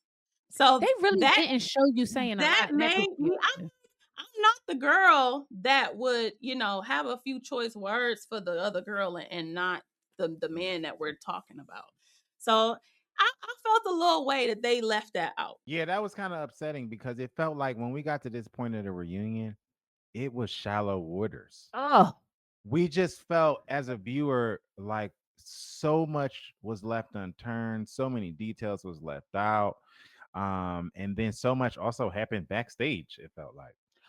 at Mhm. the reunion, are you guys having these in-depth conversations and they're just not airing the conversations fully, or did you feel like it was like they just trying to move to the next scene? Like we got to get this little bit in, and then we got to move on. The only conversations I had that I thought were important that they didn't leave in were what I said to Vince or what I said about Vince to Tommy at the beginning. Mhm. Um, and then the small conversation that Nicole and I had. You see the three of us, me, Vince, and Nicole. That conversation started because Nicole came in and asked to speak to me. And then I think Mhm, they sent Vince in once they saw Nicole and I were speaking. mhm. So you kind of miss that part too. Do you find out about Nicole at the reunion, or is this something that you already know? Yes and no. Okay. So let me go back and say, so remember earlier I said Nicole was the only person that I knew prior to the show. So Nicole and I, we were in a little pageant life together. We are sorority sisters. On the day of the mixer, Nicole sees my face. She's like, "Oh my gosh, I am so happy to see a familiar face." Like, whoo, I'm so nervous, but like, yes, I can lock in here.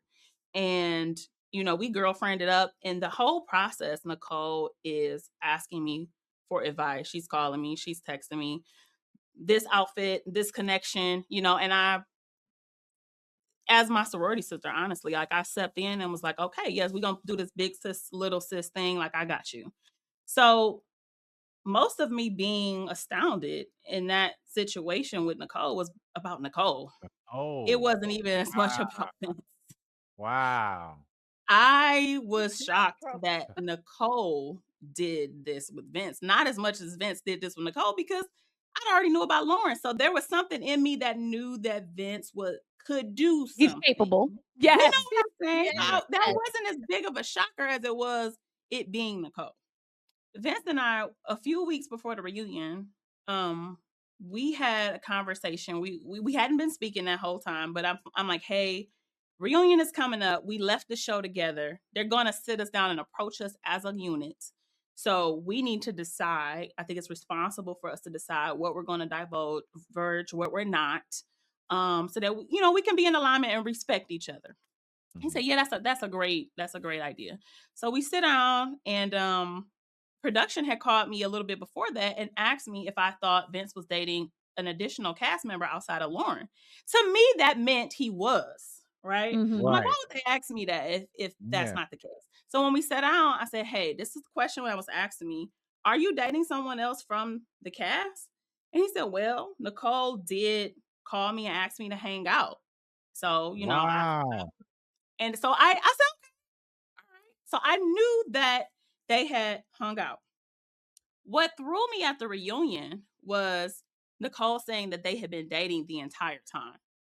That was what That's threw me, amen. because I'm like, we had a point where we said we were locked in. Hmm. So if you hear the first thing that I say when they start the scene with the three of us is, I said, all I need to know is the timeline. Like, let me know when this happened so I can know, like, if you a liar, and like, let me Right. know Right. what I'm dealing with here. And Right. that's when Vince was like, "Hey, Nicole, like, why would you say that up there? Like, tell her the truth right now." And that's Hmm. when she said, "Oh, yeah, yeah, okay, you're right." Like, and she kind of retracted her statement Yeah. about them dating the whole time and said that it had only occurred within the weeks leading up to the reunion. And that's when I walked out. I'm like, okay, that's all I need to know. Y'all can figure out the rest of what y'all need to figure Yeah. out. And I was so Let me proud of you just for know walking who's out. who in the Yes. room. Yeah. Yes. You Yes. know? Well, when you walked out, we kind of took that as like, oh, Donna's really done with Vince. That's how I But took it. in reality, You it was was really done Donna's with I done me. with was done with everybody. Nicole. Yeah, Yes. yeah. I mean, me and I Vince already we weren't talking, Right, we weren't right. It dating was nothing to anymore. be done. right, Right. right, There Right. was right. nothing to be done with Vince about. Yeah. Yeah, I Wow. was out done with Nicole, if we being Wow. honest. Not more than me. And I wasn't even there. And I'd have I called her know. all types of fucking dog hate And ass. we didn't even But have I'm sorry, what?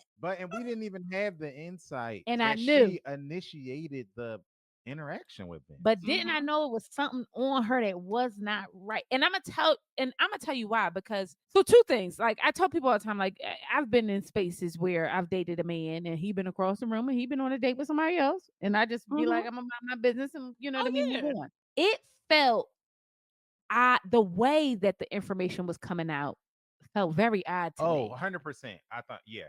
It was intentionally salacious. Mm, And I didn't and that's why I was like, "Oh, this is rooted in something else." mm, You know what I mean? And I couldn't get with that. And I can believe you're dating a man and everything like that, but even to allow the world to know that you've been dipping and doing with this human, that Yeah. was an intentional piece of information to drop mm, because she wanted to make sure that nobody else was dipping and doing. So she mm, could be like, to sink your claws in a little deeper. And to me, I'm like, the way you're moving in this moment Was is weird. It was ugly. weird. Yeah. It's ugly for such to me outwardly, outward appearance, such a beautiful woman who I think should have more value than that. Like mhm. this should be, I wouldn't even, I want to know what the value is of you telling anybody you dipping and doing with any man. Yeah. I'm like, I just don't understand how that adds value. I think so. You see this slightly at the end of like that first scene when I'm getting up and Vince is like helping me. He's like reaching for my hand to like help me get up. My dress was so tight and my shoes hurt. And he's like, "Hey, whatever you need today, like I got you. I can like you need me to carry your bags. You need me to." I'm like, "Okay, cool. Like I'm not gonna stop you from helping me. And being Um, a gentleman. Mhm. okay, I'm not gonna stop you from helping me." And there was hours in between the part where me and Vince talked about what happened with us and when they actually interviewed Nicole. And in that time, he's, just kind of tending to me. And I see Nicole look a couple times and I'm like, what's wrong? What's wrong with Nicole? And I have no real context to know, what's going on, how she's feeling in that moment. But I do think that part of her giving us that information was because her feelings may have been hurt. Like I would have been hurt in that situation if I know that I've taken my relationship, my connection with someone deeper, and they're in my face tending to someone Mhm. else. Oh, so it So was that was that scorched was earth. risky on Vince's part, right? To know that he had this going on over here and to kind of just tend to me that day. But it seems like in Vince's mind, Nicole understood that me and you ain't even really like that. It seemed like he was surprised when she started talking the way she was talking. To me, it seems like because Vince is not a dummy. So if Vince is in the room moving like that and he knows Nicole is in the room, it seems like to me in his mind, he thinking, why would Nicole trip? I think because Nicole, it's easier to make amends with Nicole than it is Donna. And Mm. I think that Donna would have had a more, I think it's harder to get in Donna's good graces. And Donna, I'm speaking on your behalf. I don't know this to be true. But from what I've seen, it seems as if it would be harder to get in Donna's good graces than it would to clean some shit up with Nicole. But it Because seems at like the end he they had says, more of "Oh a yeah, I want to keep continuing to date Nicole." Imagine all day you're tending to a woman that is not the woman you just named. That's how I know but that it's you feel like it's Mm. easier to just make it up. but it seems to me that they weren't that deep and like Donna and Vince to me seem like y'all had way more of a not only a connection but a history. Well, they was dipping and doing. Not to say that's not deep, but I I mean, mean, or is deep, but I don't know. yeah. I don't know, Oh child. no. My perception, knowing everything that I know now, is that Nicole may have been seeing things, not even with Vince, just seeing things in a much different light than the people she was dating is seeing them. Do you believe that's a true statement? Yeah, I mean, I think we all kind of saw that play out. Where she's almost having like a parallel experience Yes. inside of her romantic connections. And I don't know, I think it's like the lover girl in her. I feel for her a little bit, right? Because it's like you have these feelings and you want to be like You want them to vulnerable and reciprocate. honest and fall in love and all the things. But I mean, with my experience, I've learned like, all right now, slow down, make sure Mhm. that this man is are doing the things first, and then I am always in reception and then reciprocation. And Yes. any other order than that is gonna throw the whole thing off. Mhm. So I think it's just a matter of her loving out of order, Mm. for what might feel natural to a man. Because men don't want to be loved first. Y'all don't. They Y'all don't. want to do something. Y'all want to like I track us tell him down. all the time, men do not like women, nice women. No, They that's not want what a she woman. said, though, No, babe. no, but That's I'm saying, not what she wait a minute, hear me. said. He always That's goes not too what she said. far. That's not what she That's said. not what But she listen, said. I love nice women. listen. If my No, wife is mean to me, I'd be like, you need to be nicer to me because I don't like whoever this is. Leave her upstairs. I am mean. But what I'm getting at is that there has to be some kind of, they have to know that they're the ones who are making the moves. Yeah. I said that earlier. Like, I feel like you can't tell him what to do. You kind of got to shape him. And then, like, okay, he made this decision on his own. You know what I mean? You Loving out can't of be order loving out of order is the name of need to this. be the name of it. You need to write that down. That is really the I'm hallmark writing it of down. that's really the hallmark of so many issues here. And I Mm, think that was the perfect way to phrase this whole entire mm. situation. So while you're not dating Vince and you're out of the process, you and Nicole aren't communicating. A little bit. Oh, She checked in with me once. I checked in with her. Hey, girl, how you doing? Everything okay? How's school? How's this? How's that? We homegirled it up a few times. Mm. Which is makes this situation even more crazy. Like, Correct. yeah, like wow. this actually makes me, Mm. when it's yes. Yes. I'm actually more like I Mm-hmm. feel in such close proximity Mm. to, another woman that you have an affinity for and have built a relationship with. I find that to be even more, and insidious is a big word, but because I don't like the opposition in my close proximity of me, Mm-hmm. it feels, when I called her a single black female, I think I was right. I think I was right because I find it to be it's just odd behavior. And I think it's odd behavior because, we're girls. So we're women, we have been girls and we know what it's like to grow up and, all these things happen as you're growing. So it's not like we all haven't had an experience like this. But to think you get, on the other side of me 25, but y'all Mm-hmm. 35. Oh, And okay. it's I know that's Sure. right. you know what I mean? And you and to experience this is it's fascinating to me. Yeah. It is When very I fascinating really thought to me. about it, I was like, this is my first time being betrayed by a black woman. Mhm. Mm. this was my first time experiencing that. I have been extremely blessed with my best friends, my family, that I am covered by the Black women in my life, and I had never experienced anything like this. And so I was taken aback. I really Yeah. was. And I think there's a narrative that still exists that she didn't know about me. She absolutely did. It's not You it's know, not even up for debate, and I'm Yeah. not sure, but I'm sure. and it's because she texted me the next morning after the reunion, and she doubled down a little bit and said, "Hey, I just really didn't know about you guys. Oh, I when I saw him playing basketball with your brother on Instagram, I probably should have assumed, but I didn't know, and I'm so sorry, and all the things, right?" And I you know, I replied. And one of the things that I said was, You knew. you absolutely knew. And she agreed after that. She said, you're right. She just kind of confessed to it. But I'm like, you just wanted to act like you didn't know. And I just had never experienced anything like that. That is so, and I'm wow. actually sorry, and I'm sorry because we can make excuses. Dating is, there's casualties of war, right? But you Mhm. don't think it's going to be. Your You own think the people. women around you would be the Yeah. last people that you know what I mean? Mhm. Especially those who have gone through this experience. Like, you know what it feels like, and to be, worked up in feelings with somebody, rejected, whatever the case may be, and to experience that at the hands of somebody who you were having a close experience with Yeah. Mhm. is that's the more devastating, I think, of the two, because men gonna be men, Jeff. But like, you Yeah, know like what I if mean? people think we were fighting over Vince, I'm like, no, no, no. No. Vince and I had Yeah. we Yeah. had been called it, like, all right, Yes. we I had done didn't that already. Yeah. I No. didn't get that. It was very clear to me that Nicole it was weird. It wasn't clear to me that you were feeling a way about Nicole, but it was clear to me that Nicole and Vince was doing whatever they was doing, and you was like, God bless. Yeah. Yeah, This I'm, is messy. I need because I'm gonna be honest. I think for me,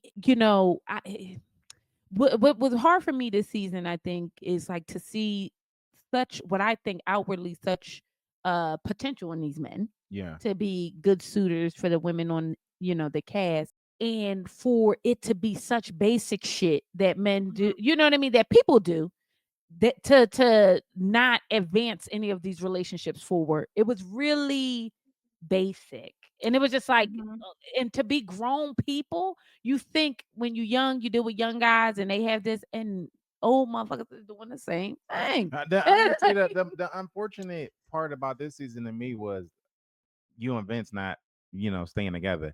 Mm. Because I really didn't, you know what I mean? Like if we were talking about getting the feels and stuff like that, that's why we watch these shows because Yes. we love love and we like to see it. And we felt like y'all had the most genuine chemistry on the show. But even to it's really great to even get this insight on what really happened because like I said, we watched reunion and I felt like almost confused afterwards and like I didn't really Mhm. understand what really happened between y'all and even when it happened, you know what I mean? Because I don't even feel like the show showed the context that you and Vince had basically been broken off and adapted Right. up before y'all They even wanted got to to show that the point. drama. Yeah. Yes, Yes. Yeah, they yeah, wanted to Yes. show the yeah. drama of it all. Yeah, our connection was real. It started on day one. We went Wow. through the whole process, talking every day for hours, really trying to see what is this? Can this be something? Um, Hmm. and we were just very serious right after the show ended. Like, let's see. And I didn't waste my time. I spent a good 3 weeks. Like, when you meet someone and you just start to date them, you're gonna ask the important questions. You're gonna go out. You're gonna do the work and say, is this good for me or not? And Hmm. we didn't want to waste time, especially with him saying, I don't want to waste your time. So let's do the good work and see if this is Hmm. for us. The narrative seemed like it was made to be a lot about Lauren, but it wasn't. The Hmm. part about Lauren was just like, hey man, you know, even though we weren't exclusive, so he didn't cheat on me, that it wasn't that. It was you lacked foresight Hmm. because you knew that at the very least I was going to find out at the reunion. right? Yep. And I would have rather found out from you than from anybody else. Mhm. So that was one of my first issues. And then there, the information was asymmetrical. How are Mhm. you arming Lauren with information that you have and she has and I don't have? Yeah. That's unfair, and information should not be lack equilibrium around here. Like, give me what she has, right? Right. Arm me with the information and knowledge that you arming everybody else with, so that I can make an informed decision about whether or not I want to communicate with you at all, right? Mhm. Um I and said that. Yeah. and the transparency of it all. Like, you knew, because I told you all throughout the process and on decision day, that one of the most important things that you gave me was transparency in this process. And so for you to flip the switch on transparency as soon as it's over, or as soon as you start dating Lauren, even though that may not have been intentionally to hurt me, it wasn't not intentional, right? I don't need you to just be neutral about me. I need you to consider me in your decision making. Mhm. And you kind of you left me hanging on the transparency front. So it Mm. was a lot of issues I had with. And I didn't even mind that he was dating Lauren or dating anybody from the cast necessarily. It's kind of bold. It's not me. It's not my bar, right? I Mhm. wasn't going to do that, because to me, it's like I spent the same amount of time getting to know everyone. And in that time, I decided, out of everyone here, I think that Vince is the best choice for me out of everybody here.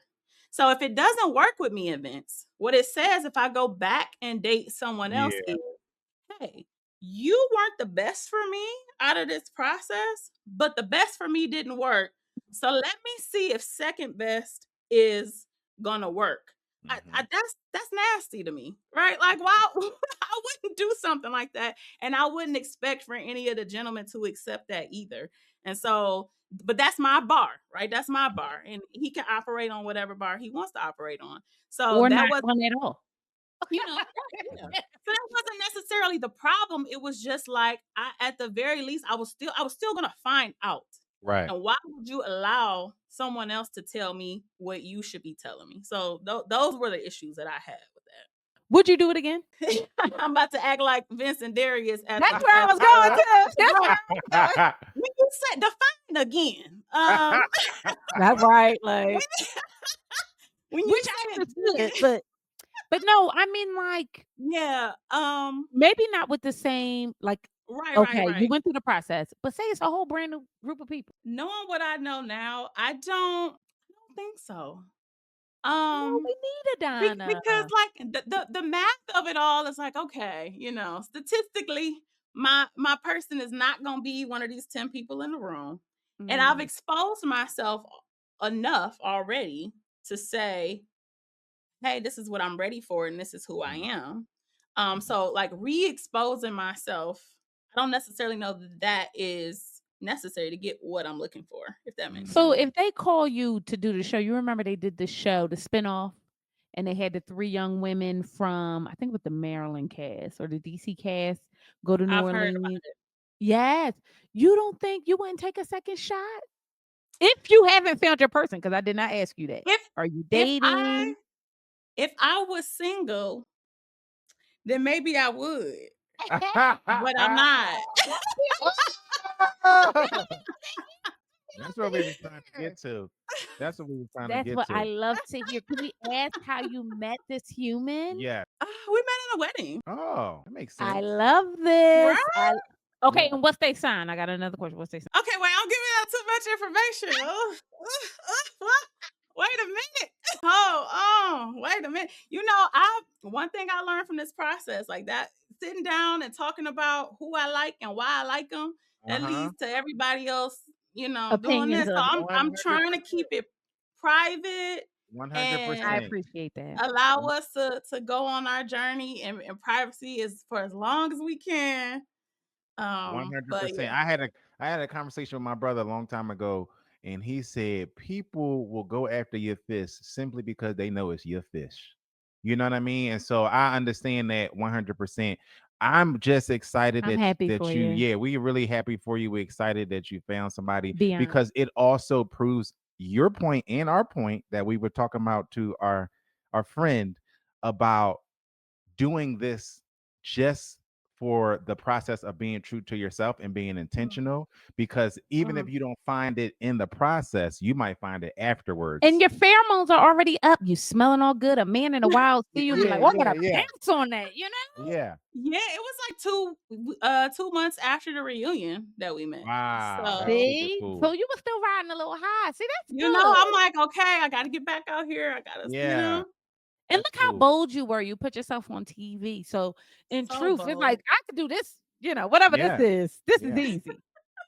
yeah. No, the universe rewards the You bold, know, so it's cool. yes. That's cool. One final question. What was your rose of this process and what was your thorn? My rose was being able to see myself through everyone else's eyes. We don't know what happens in the confessions until we are watching the show just like everybody else. So to see how people received me, and then even though it's an edited version of me, still to see how, the public has received me. And from that, I love me some good feedback, right? I Yeah. even with you all, like listening to your podcast, I'm like, they got a good point. I need to work on that. So just being able to have like this overload of feedback and kind of being able to filter through it and say, okay, paying attention where it comes from. Like after listening to you all talk about a number of people, I'm like, I trust what they say. And maybe I'm listening to somebody else and I don't trust what they say because of who they are or Mhm. what they have. So even with you all being a married couple, it's like I can listen to that and know that that's probably something I need to work on. So yeah, so just being able to get feedback was the rose. The thorn, public humiliation. Like it wasn't Ooh. it didn't feel good. And I think that was the thing that Vince was most apologetic about. He was like, I hated that I allowed you to be in a position where somebody could come to you like that and make you feel a way. And that now that it is this, and I'm like, that's part of it, but like the world is gonna see this. And he just I don't he wasn't, it was the lacking of foresight. He just didn't think about all of that. And so the public humiliation of it all was definitely the thorn. But ultimately, like I'm fine. It was an amazing experience. I wouldn't go back and undo it or take it back. Yeah. That is really beautiful. I want to say personally, we're really appreciative of you taking your time to sit down with Absolutely. us. We're appreciative that you not only watched our podcast but supported our podcast. Yes. Listened to us run our mouths and take it on the chin, and then uh, be willing to turn around and sit down with us. We really appreciate that. We give criticism and advice with love, like everybody know that watch us. We love, and so that's where it comes from. So it's always good to be able to throw it out there and it be received well. So one, just thank you for being a super cool person, and also being somebody who we allowed us to see your evolution in the face of all of this public scrutiny, and all of the things that comes with that. We really appreciate that, so thank you. Yes, thank you. As a woman who just loves women and watching you, I I really do believe that your vulnerability and how you and your authenticity moving through this process, I think that granted you way more than whatever little Mm, humiliation you thought you mm, got from whatever lowly human being was Yeah, no, it did. trying Yep. to say something to humiliate you. I think black successful brilliant women who want love and may not know how to go about it, you're like a symbol of that. Like, you know what I mean? I Mhm. mm, think that like and then making the decision that you're going to do it this way and be intentional and be on your own journey that has no fodder and everything like that. I think that it's so important to see people like that. And I don't think that people watch it for whatever reasons they watch it. And a lot of times it is just to be nasty to people. Yeah, But I think that yeah. the core of what our audience are real ones. And I feel like they want to have conversations about Black love, about yeah. people who are seeking certain things and either unable to find them or have to go on a unique path to find them. Mhm. You know Mm-hmm. what I mean? And I think that you should get more credit for that. Yeah, Mm-hmm. And give yourself more credit for that yeah. than whatever, lowly pigeon or scrub is saying You know what I mean? Like, who wants to? You Don't went come up whole off your TLC chariot routine. tomatoes with them. You know what I mean? We really do appreciate your time. This was really, really good. I hope you feel that way. I So, do. And thank I'm you happy all. to speak with you all first. I don't know what's Yeah. gonna happen after this, but I was like, I'm gonna hold on all my little nuggets and talk to Yeah. somebody with some Yeah. sense. Yeah. Okay. Hello. We Well, got a we little bit of appreciate sense. that. Y'all got all the sense. I got some. But thank you so much, Donna, for your time. I really do love you guys, and like I've watched you all season. I'm like, they make sense, and I appreciate you guys for using your marriage, your relationship as an example to tie everything together to make it more about themes than it is about the actual Yeah. people on the show. Yes. Oh, Yeah. you And get it. yes, I'm like, they get me, I get them. Like, yes. Yes. Thank y'all so Of course. much. I really hope y'all enjoyed that as much as I do. I came on here with my Oprah red, honey. Am I not giving Oprah but thin? It looks. I wasn't ready for that. You remember? It looks perfect though. But I really, really hope that you all enjoyed this exclusive that we had with Donna Lasser. It was really, really a pleasure to speak with her. And I hope you guys got something from that. I hope every black woman, black man, y'all felt really safe in this space. It felt warm and fuzzy to me. I don't know about you guys. I got a lot from it. I think we got way more insight and details than we did on anything that OWN put on in any reunion. So I appreciate her coming on it and in the theme of transparency, being completely transparent with us and giving us way more details on what went on. Because I know I hate a cliffhanger. You know what I Yeah. mean? Wrap this shit up. Tell me what the hell happened and don't end the movie before I know. So I really appreciate her. So thank you. Shout out to Donna again for coming on and just chatting with us and telling us the whole story and the whole truth and nothing but the truth because we all know that that reunion left a lot to be desired. So we hope that we can tie some bows on the situation for y'all too. Our Ready to Love content may not be over, so just stay tuned for some more Ready to Love surprises and all that good stuff. Make sure y'all buzz down and drop us a coffee, ho, okay? Because we up and we stuck. All right. Thank y'all so much for joining us again. I'm your girl, Intisar Eleanor. Make sure you like, subscribe, comment, as always, and we'll see you beautiful mothers out there later.